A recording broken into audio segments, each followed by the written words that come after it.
Okay, welcome to Lecture 8. Almost home in the whole course here. Here's what we're going to do today, and we'll see. I don't expect I'll go terribly long this time, but we'll see when it's all done. I want to hit a couple big themes in this thing and show some labs, and I'm not going to go through the labs in great detail, but they're all kind of well documented. They've all been in the ASM group of labs, and I'll refer to them, and you'll see there's a folder full of stuff that's also attached to this lab that can go into them in more depth. And as much as anything, I'm putting these out there to see if or how these might fit within your curriculum, and if you need help developing them, we'd be happy to do so. So here's the theme: is basically material properties and changing them. And again, I'm going to try to make the case that materials properties are things we can be pretty quantitative about. And hopefully you can build on that. But again, I recognize that in ninth grade, things are being terribly quantitative in science isn't common, but I still want to kind of push that direction.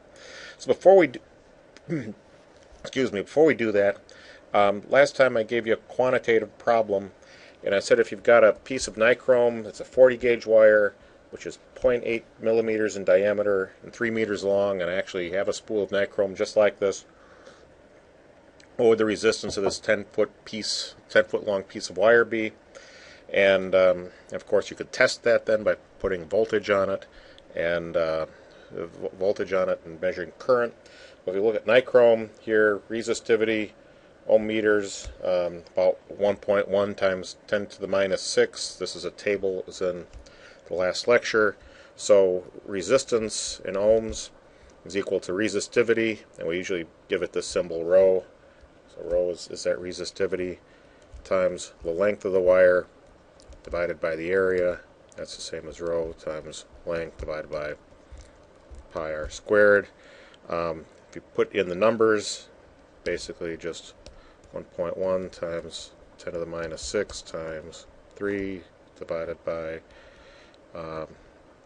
pi times 0.04 millimeters. And again, you see the units here. This is ohm meters. You just do the proper cancellation. You have to put that in meters.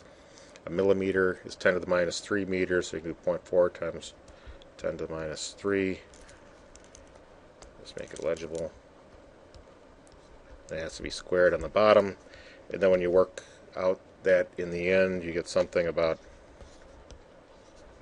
660 ohms. And I just took my roll of nichrome that I bought from McMaster-Carr, which is you can find conveniently at McMaster.com. You can buy wire there, or just ask us. We'll give it to you. I have my ohm meter that I bought for $30 from Harbor Freight, and I can measure about a meter. I didn't do the full 3 meters, but it's just about 200 ohms for 1 meter, so it's 600 ohms for 3 meters. Again, science works. It's predictive, and stuff you can do with your class quite easily. So that's from last time. So now what we want to do is move on and talk about the new stuff. And here's, I've got actually pretty deep learning objectives, but at the same time, you'll see I don't have a whole lot to say in the lecture, but I do have some stuff that's hanging on here, so this might be kind of a short lecture. But the point is, materials have distinct and measurable properties. Measurable means we can put numbers on them.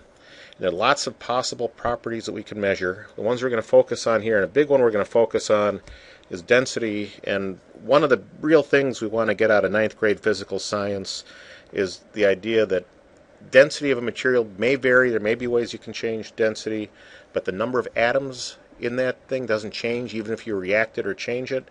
And therefore we can get into conservation of mass. We'll also talk about mass. Mass, you could say, is a property. It's an extrinsic property, meaning it depends on how much of something you have. Density is an intrinsic property, doesn't matter.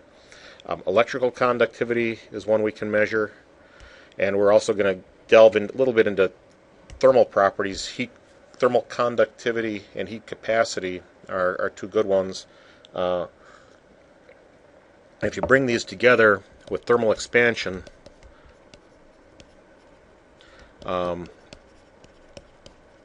You can also get something out called thermal shock. And I don't have time to get into that. I think this in this lecture series. However, if you want to do a nice little demonstration on thermal shock, meaning you can heat something up and see it crack, there in the Battelle manual that I put on this page, there's a really nice thing with alumina that I looked at today. But anyway, we'll hit thermal conductivity and heat capacity a little bit. Point I want to make is properties can change, and whenever properties change, that means there's some change in material structure, meaning the way the atoms are configured, bonded to each other, what kind of defects are in there. And there are ways properties can change. That is part of what 9th grade physical science standards should have in it. And the other thing we should be able to say is mass is conserved within the system for any chemical reaction. So conservation of mass is one of these core topics that kids should leave 9th grade with. And in order to do that and really see if things are or aren't conserved and other things, it's experimental technique has to be pretty good. So if you have a scale and it's not very accurate, you may not be able to see that. So technique is important. And I can think of loads of really cool experiments. You could maybe watch things evaporate or so forth. We could do with very sensitive balances like we might have here at Ohio State. But those probably are not balances you'd have in your high schools. Okay, so that's the learning objectives. How does this fit into this? Well, it fits quite nicely. So let's see, somewhere in here, and I should have marked this up in advance. Let's just go through it. Nature, science, motion, and force. So nature, science, we're also going to see that there's things we can do to process things. Energy transformations, kinetic potential energy, some of that. Force and motion, we won't do too much on. Somewhere in here. Forgot exactly. Okay, conservation of mass is right there. We're going to hit that really hard, which is what should be a core topic. And then conservation of energy we will also hit, not as much. And then we will also look at at chemical reactions and see that things can react and we can change their properties. So again, this is core stuff in physical science, and we're going to also make the point that we can make useful things with these key ideas, and we'll tie back. That's one of the main things I wanted to get out of the course. So here's what we're going to talk about. We're going to talk about some experiments and how they might meet with the standards. What we're going to talk about is heat capacity, thermal conductivity under thermal properties. We're also going to try to show that mass is conserved while properties change during a reaction. Baking soda and vinegar in a bag is one you could do. There's a Dow product called Great Stuff that I think expands a little bit too fast. There's two ways of doing this experiment that I have in mind that I'll talk about. One is with this Dow product called Great Stuff that you could go down and pick up at Home Depot. The other one is with a 2-part urethane. It's a little bit expensive, but again, we could buy it here at OSU in bulk, and a couple ounces would go a long way. You typically buy it in gallons, but you just need it in ounces for a demo in your class.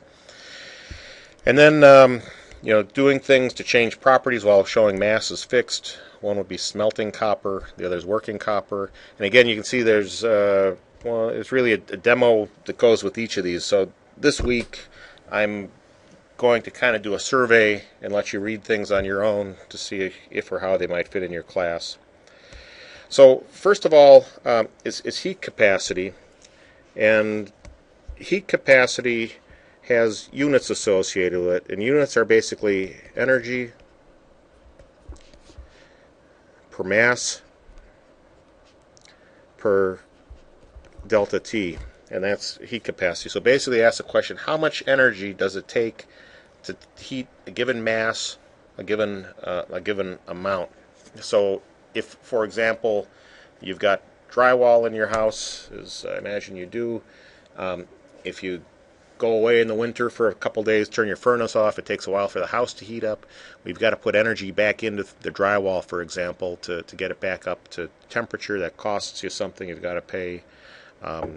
AEP or your gas company some money to buy the energy to raise that mass some temperature. So that's heat capacity. It's how much energy does it take to heat my material, and it's done on a per mass basis.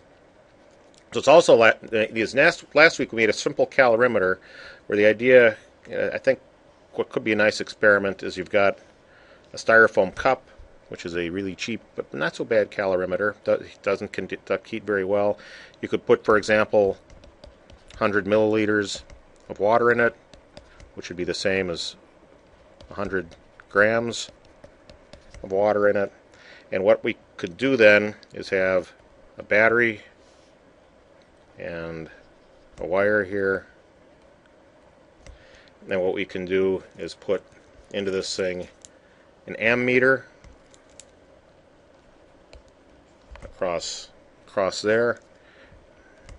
That measures the current that goes through it. And we could also use a voltmeter across here. And the product of volts times amps is how much power, and that power should be almost exactly what it takes to heat that water up. So you can do a simple calorimeter that way and see how much energy it takes to put in there. The other thing you can do that we're going to try this week is similar to talk about as a thought process. What I could also do is have my water. Imagine I'm starting here initially 25 degrees C. I could either take now another ring stand, have my Bunsen burner like that. I can take a beaker with water in it, and I could heat something up in here. Imagine this is steel, I'll just call iron. I can heat that up and get this, for example, to 100 degrees C. The boiling point of water gives us 100 degrees C exactly. And imagine here I've got, say, 100 grams of iron. What I could do is heat that to 100 degrees C, and I know that has some heat associated with it. How can I demonstrate that? Well, what I can do is I can take that thing and drop it in there and ask the question, how much will that heat up that water that's initially sitting there at 25 degrees C? Well, what you can get is basically, and I should have go forward here, just so I know I have an empty page here. What I can do is I know that the heat out of the copper, or heat out of the iron, is equal to the change in temperature times, I don't know what I did there, times its heat capacity times its mass. So you'd have 100 grams. The temperature is going to be something like 100 degrees C down to, say, 30 degrees C. Heat capacity is something, and the mass here is 100 grams. I'll show you can get that heat capacity in a little bit. And heat into the water is equal delta T times the heat capacity. And CP is sometimes called heat capacity. It's also sometimes called specific heat.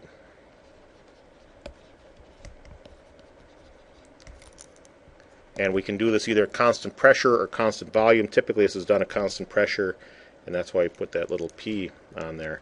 So anyway, the heat into the water is delta T times CP times the mass. So in this case, the water is going to go from something like 25 degrees C to something like, maybe it's 40 degrees C, which would have to be the same here after these things come to equilibrium. So it's 40 degrees C times its mass, and you may have different or similar masses, and you've got a nice little algebra problem that you can solve very, very nicely. And these values for heat capacity, either you can know what they are or you can solve for them.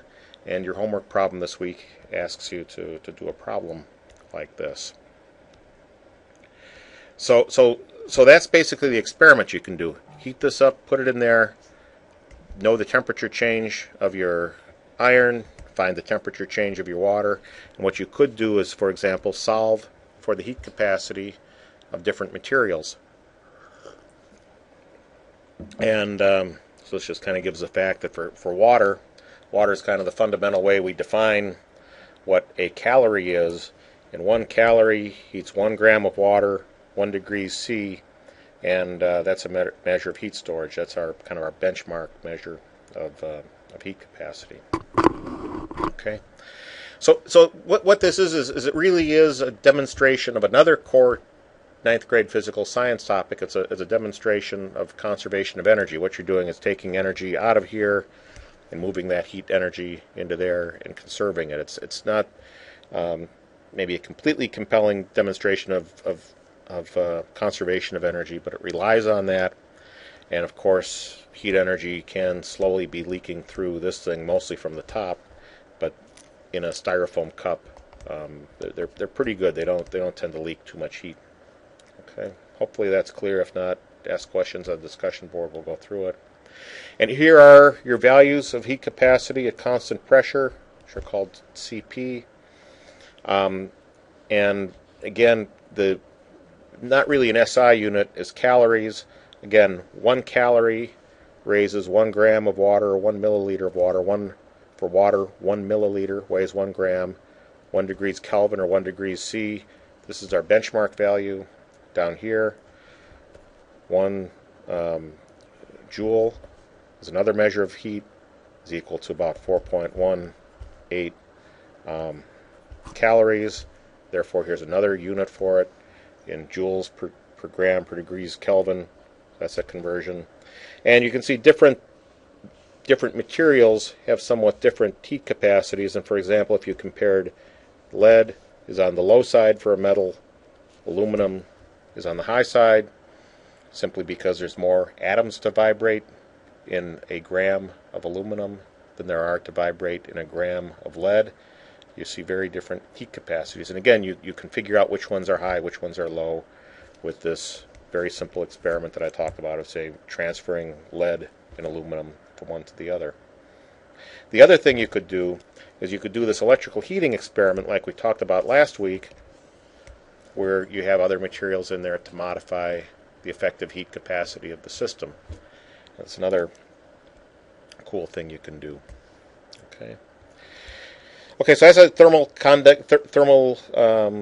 heat capacity experiment. The other thing you could do is a thermal conductivity experiment, and there's 2 of these you can do that are quite nice. One of these is if you have a standard size plate of something, you can put an ice cube on it and see how quick it melts. You could even do this very simply if you go out and say get a copper or brass cup, a glass cup, styrofoam cup, and just put an ice cube in, see how long it takes for it to melt. Take an ice cube of the same side, you'll see things are radically different, and styrofoam will protect the ice far longer than, say, a metal cup. And again, that makes the case that thermal conductivity is important, and you can change it. Of course, you can talk about what would you want to insulate your house with, something that's a good thermal conductor or a poor thermal conductor. And in that case, you want a poor thermal conductor, a good insulator. So something like styrofoam is a really good thing to put in your walls, and that's actually what we do. So that's a simple kind of qualitative experiment, an experiment that you could make very quantitative, and one that's a nice one that's written up in the ASM series and is attached in this thing, is where you basically take 2 bars like this, and again you put a Bunsen burner beneath them, and what you can do, for example, is you could have glass or alumina, Al2O3, and then on the other side you could have aluminum or copper or steel, and what you do is you put bits of wax here, little drops of wax, and see how fast the wax melts, where and when the wax melts. And what you'll find is if you have metal, this will have a very fast rate of heat conduction. This metal will cause this wax to melt very quickly, whereas if you have it balanced, this poor thermal conductor, you'll find that you get out a little ways and it maintains cool temperatures further back. The heat has a hard time moving through these insulating materials. So that's a nice one. You could augment that a couple of ways. You could either do that, you could do this, for example, by having a bar and then just having it in a pan of hot water. See how fast things raise above it. The problem, a little bit, you get steam and such coming off of that. That can be a problem. The other thing you could do is you could do this with thermocouples. And if you get those the multimeters from Harbor Freight, they have a thermocouple reader right in there.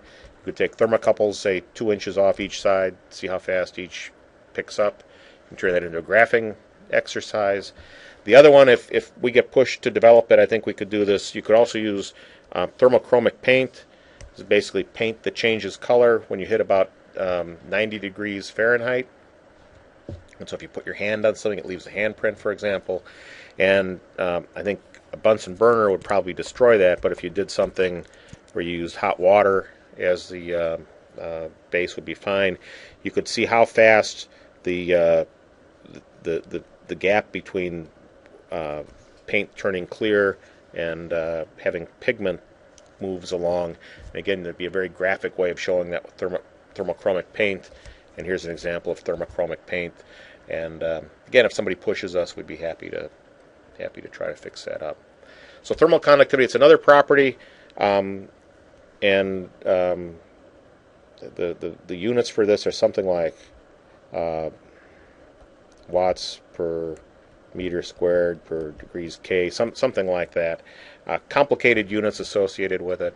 I don't think this is something that you'll end up doing in 9th grade physical science, but you can show qualitatively what happens, and I think you could say that there is a quantitative connection. So I used this slide already. I'm not going to say any more about that.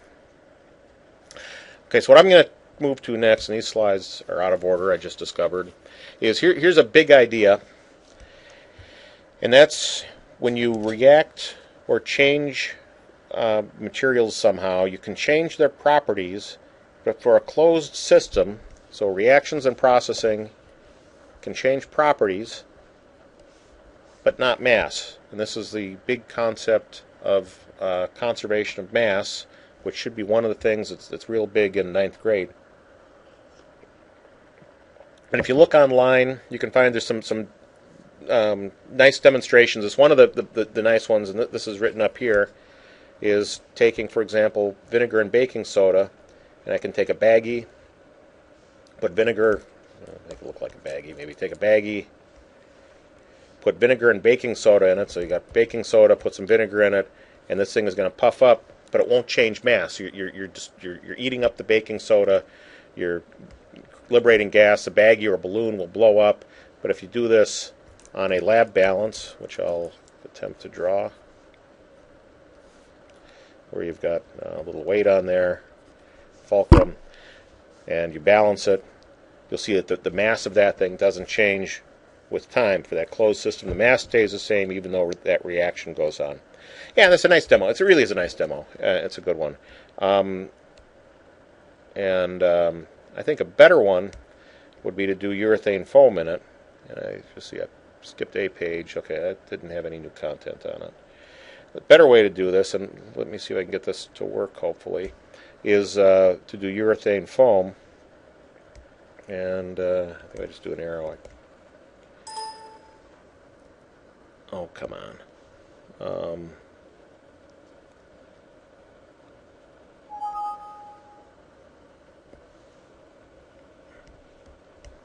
Oops.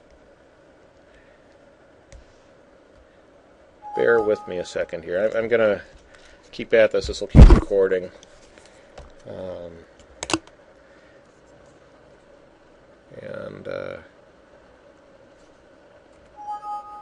Keep this stuff.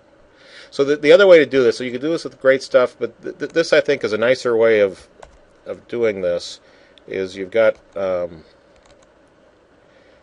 there's a two-part urethane, and this is very often what people use if you're going to make a sailboat or have a sailboat and you want to put some flotation in it. What you do is you buy some of this two-part urethane, which is a little expensive. And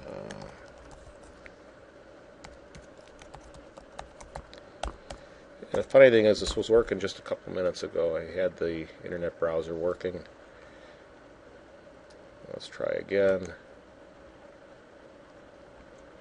Okay, I'm not going to waste any more time on it. But suffice to say,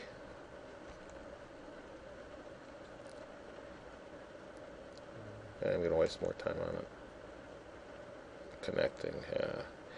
It doesn't connect immediately. That's bad. This thing is sometimes flaky. You don't know where the problem is.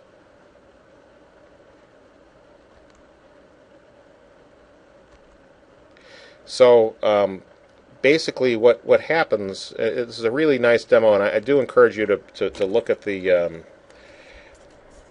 look at this. What you can do is mix this 2-part urethane foam, and it's one part and the other, and you mix them together, and it causes a polymerization reaction. You're forming and cross-linking chains. You're making a fairly hard urethane. It also generates gas. So what you can do is, if you, for example, if you put this in a cup, you take a small volume, starts nucleating gas, and this thing will foam up over the cup and do something like that. You'll get this massive thing. In a few minutes it gets hard, and but not super hard, and that's urethane foam. Again, great stuff. And I have a balloon, pour it in there. Before long, you'd have your tied up balloon, and you'd have this stiff foam in it. And again, and you can do that on a balance. See that there's zero change in mass during that process, but there's a massive change in properties. There's a whole lot of chemistry going on, and basically the number of atoms that are in there are fixed, but the way they have paired up is not fixed. So that's the big idea behind conservation of mass. Meanwhile, you've made kind of a neat product, and if you think about it, I'm sure you could challenge your students to say, boy, what would you like to make out of this stuff? Because you've taken these liquids, you've mixed them together, they've foamed up, made a solid, and you could make shapes out of this, all kinds of things. Challenge them to do something useful with it, and I'm sure that they will come up with cool things to do with this. No question. I've got half a dozen ideas, and I'm not half as creative as a 14-year-old. That's a big creativity age. So this is a 2-part.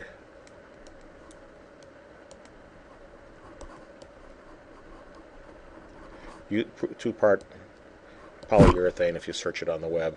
And if anybody wants some of this, bug us. We'll try to get some. Okay, another reaction. This one can kind of demonstrate, if you're really careful about this, it can be hard to demonstrate conservation of mass, but I think you can do this implicitly in a couple of ways. But again, show that we can do chemistry to actually create useful stuff. This beautiful stone is called Malachite. This is pretty much the way it grows. I think this has been polished a little bit. This is a copper carbonate hydroxide, and I think I got the word sort right. And what you can do is you can actually recover copper from that very effectively. And typically, if you're going to do this, and it's written up, and again, the write-up is on the lab. This has been done in science classes. This is a really nice one. Step 1 is what's called roasting. And when you roast it, basically what you're doing is you're pulling the water out. And so what you're getting in the end is you're taking this stuff and you're pulling out the CO2 and the water and pulling off the things that aren't so easy, and you're leaving yourself pretty much with pure copper oxide. And that can be done at Bunsen burner temperatures. If you've got a furnace, it could also be done in a furnace. Step 2, what we call reduction. And so step 1, you can just do that in a small crucible on either over a Bunsen burner, or preferably in a furnace, about 400 degrees C for an hour will do that. And then you get something that's going to not be so adherent that you can end up taking that and grinding this up. So what you do is in step 2, you grind and mix with carbon, charcoal, whatever you like. Paper would even work. Put it inside of a crucible with a little bit of a lid on it. So this would be a mix of carbon plus CuO2. heat it up 400 degrees C or so for a while, and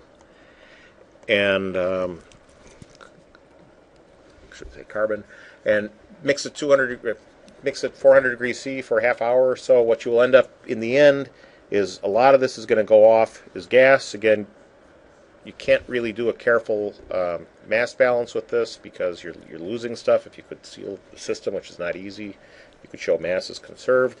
But what you will end up with is metallic copper at the bottom of this thing, because you've recreated a reducing atmosphere. The copper, or the carbon rather, has made it so it reduces anything that's there. It gathers the oxygen.